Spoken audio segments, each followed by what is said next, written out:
इससे आसान कोई पढ़ाई नहीं, यदि है तो अभी तक किसी ने बताई नहीं। जैसा कि हमने बताया था कि व्यंजन संधि कुछ नियमों पर आधारित है, उन नियमों में से आज हम इसके दूसरे नियम पर चर्चा करेंगे। हमें उम्मीद है चर्चा के बाद इस नियम से संबंधित जो भी सवाल किसी भी परीक्षा में पूछे जाएंगे, आप उनको सरल और सहज तरीके से हल कर लेंगे। इसी उम्मीद के साथ आइए हम इसके चर्चा की शुरुआत करते हैं। इस नियम में एक वाक्य याद रखिएगा, एक सेंटेंस याद रखिएगा, पूरा नियम आपको पूरा का पूरा याद हो जाएगा। वह सेंटेंस है पवनम पवनम पावर, पवनम पावर। इसको याद रखिएगा। पवनम पावर का मतलब होता है, एक ढंग से अगर इसका मतलब समझें तो हवा की शक्ति, वायु की शक्ति कहने का मतलब। लेकिन इसका पूरा जो शब्दावली है इसी नियम पर आधारित है। प का मतलब होता है पहला, व का मतलब वर्ण, यानी पहला वर्ण, किसी भी वर्ग का पहला वर्ण अगर न या म से मिलता है, न या म से मिलता है तो वह पांचवें वर्ण में, यानी कहने का मतलब पांचवें वर्ण में परिवर्तित हो जाता है। अर्थात प्रत्येक वर्ग का प्रथम अक्षर जब म या न से मिलता है तो अपने ही वर्ग के पंचमा अक्षर में वो परिवर्तित हो जाता है। यही यह नियम है।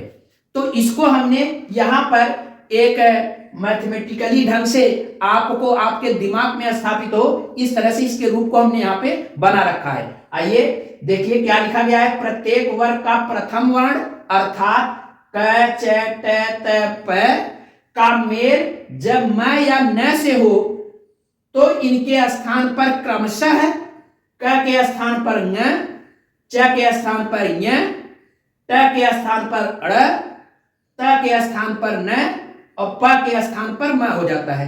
कहने का मतलब ये हुआ कि ये पहले जो वर्ण हैं अपने पांचवें वर्ण में परिवर्तित हो जाएंगे, यानी प पा में परिवर्तित हो जाएगा, यानी पप्पा। यानी कहने का मतलब पहला वर्ण और पा का मतलब पांचवें वर्ण में बदल जाता है। कब? जब वह मन से मेल करता है तब। मन मैं यानी मैं से या न से मेल करता है तो प पा में परिवर्तित हो जाता है।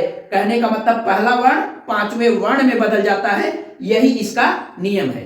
ध्यान देने वाली बात आपको हमने ये बताया था कि जब किसी भी व्यंजन का मेल व्यंजन से होता है तो जब मेल के बाद जो परिवर्तन होता है वह परिवर्तन जो पहले शब्द का आखिरी वर्ण अगर व्यंजन है और दूसरे शब्द का प्रारंभिक वर्ण अगर व्यंजन है तो उसका मेल होने के बाद जो दूसरे शब्द का व्यंजन होता है वह एज इट इज मेल के बाद वैसे ही रह जाता है।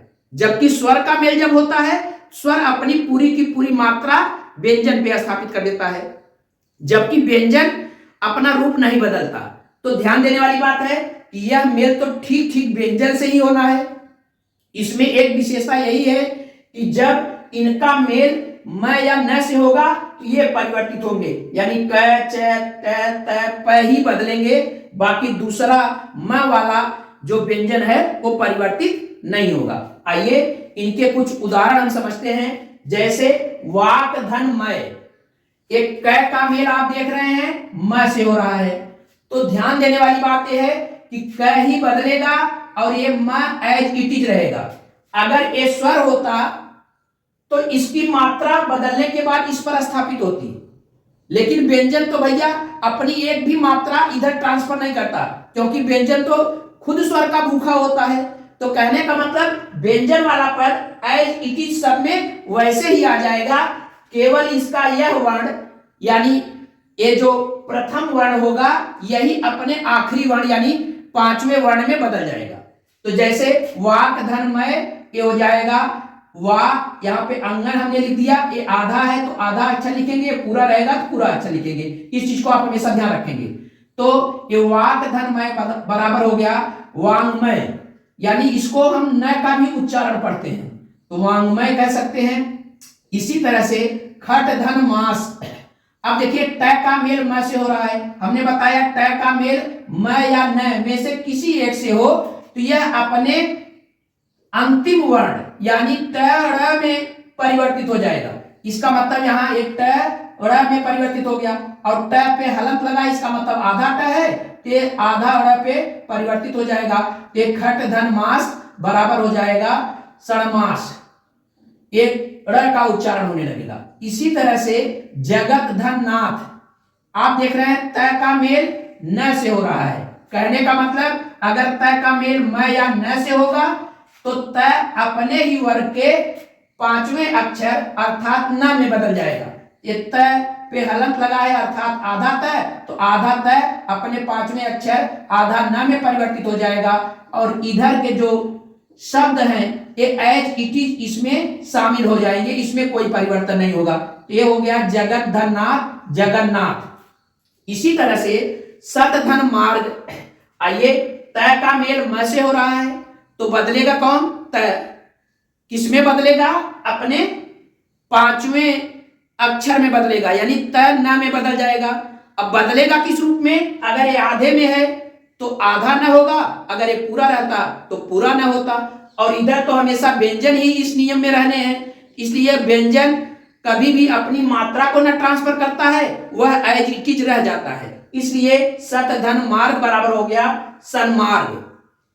इस प्रकार से इस नियम को आप अच्छे से समझ गए होंगे, इसीलिए हमने आपको इसके दो सवाल यहाँ पर बोर्ड पर लिखे हैं। उत धन नति, इसका मेल क्या होगा, संधि क्या होगी। हमें उम्मीद है कि आप कमेंट सेक्शन में जाकर इसका उत्तर जरूर देंगे। इसी तरह से जगत धन माता का संधि इस नियम से क्या होगी, इसको आप कमेंट सेक्शन में जरूर कमेंट करेंगे। और अंत में हम यह कह सकते हैं कि जिस हिंदी भाषा के शब्द में किसी भी वर्ग का पंचमा अक्षर आधा या पूरा आई तो अक्सर समझना कि वह व्यंजन संधि है भाई। इसी उम्मीद के साथ फिर इसके अगले नियम पर हम हाजिर होंगे, तब तक के लिए धन्यवाद, थैंक यू।